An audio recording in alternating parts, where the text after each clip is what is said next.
Comment vous définiriez la raison d'être ? Pour moi, c'est la contribution de l'entreprise au monde. C'est à quoi on sert, c'est la finalité. Et on dit souvent que la raison d'être, elle touche les trois sens. Le sens au sens signification, à quoi on sert, pourquoi on est là. Le sens au sens direction, dans quelle direction on va. Il faut que ce soit un cap stratégique qui soit clair pour prendre des décisions. Et elle doit toucher l'essence, elle doit être aspirationnelle pour les collaborateurs, elle doit être engageante, ça doit être un défi aspirationnel. Et le lien avec l'entreprise à mission, comme le disait Agnès, c'est au cœur du dispositif de l'entreprise à mission et c'est le point de départ finalement. C'est définir avec ses parties prenantes à quoi on sert et quels sont les objectifs concrets qui vont nous engager dans la réalisation de cette raison d'être. Vous connaissez bien ça, vous, chez KEA Alors, on est passé Partners. entreprise à mission le 9 mars, on en est très fiers. D'ailleurs, ça génère un énorme souffle en interne. Et donc, en effet, on a enclenché un long travail de cheminement avec nos associés d'abord, nos collaborateurs, nos partenaires et nos clients, pour réellement redéfinir finalement à quoi on veut contribuer. La raison d'être de KEA, c'est entreprendre les transformations pour une économie souhaitable. Donc c'est le combat de KEA, c'est finalement engager les entreprises à contribuer à une économie souhaitable, une économie du collectif, du long terme, du pouvoir, du partage du pouvoir, et une économie de la prise de conscience de ses impacts sur la société. C'est pas un slogan, c'est réellement un travail en profondeur de transformation de notre métier. C'est finalement à quoi on veut contribuer, comment ça va transformer finalement notre métier, notre culture, notre modèle opérationnel. Et donc c'est un travail de cheminement.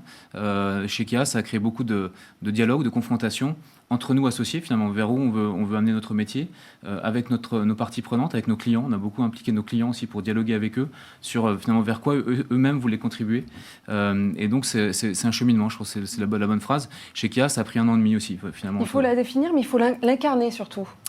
C'est un gros sujet.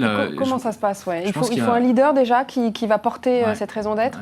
Alors c'est un accélérateur. Je pense que le fait que le PDG, le comité de direction, la ligne managériale porte cette raison d'être, c'est un vrai accélérateur. Je pense qu'il y a un vrai sujet d'authenticité dans ce travail-là, donc d'authenticité du leadership. Il y a un alignement finalement entre ce que sont les gens et finalement ce qu'ils proclament dans cette raison d'être. Donc il y a un travail aussi d'alignement des leaders dans cette réflexion-là.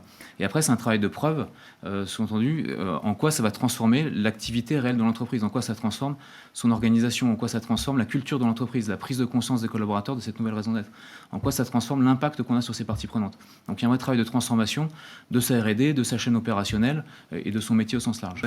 Ça change les business models. Juste pour revenir sur la question d'avant, il y a un vrai travail de singularité aussi, d'aller rechercher dans son ADN ce qui compte pour nous. Nous, KEA, on est reparti au fondement de KEA il y a 20 ans, pourquoi on avait créé KEA.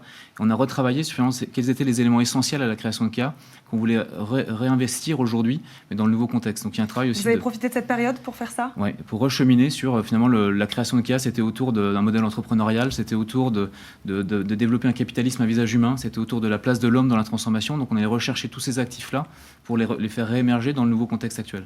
Donc il y a un travail de singularité, il y a un travail de radicalité aussi, je pense que. Et pour que la raison d'être soit claire, il faut aussi être radical dans ses choix, mais tout en restant authentique et pour ne pas faire du purpose washing comme tu le disais. Ouais. C'est drôle quand tu parles de l'histoire. Pardon. Merci, on est arrivé. On a 20 secondes, finissons. Non, mais je trouve que c'est intéressant de travailler avec des historiens des entreprises et aussi avec des prospectivistes parce que la raison d'être, elle s'écrit pour aujourd'hui, mais pour demain aussi. Merci beaucoup à tous les deux d'avoir participé à ce débat. On va passer à la bonne idée du jour.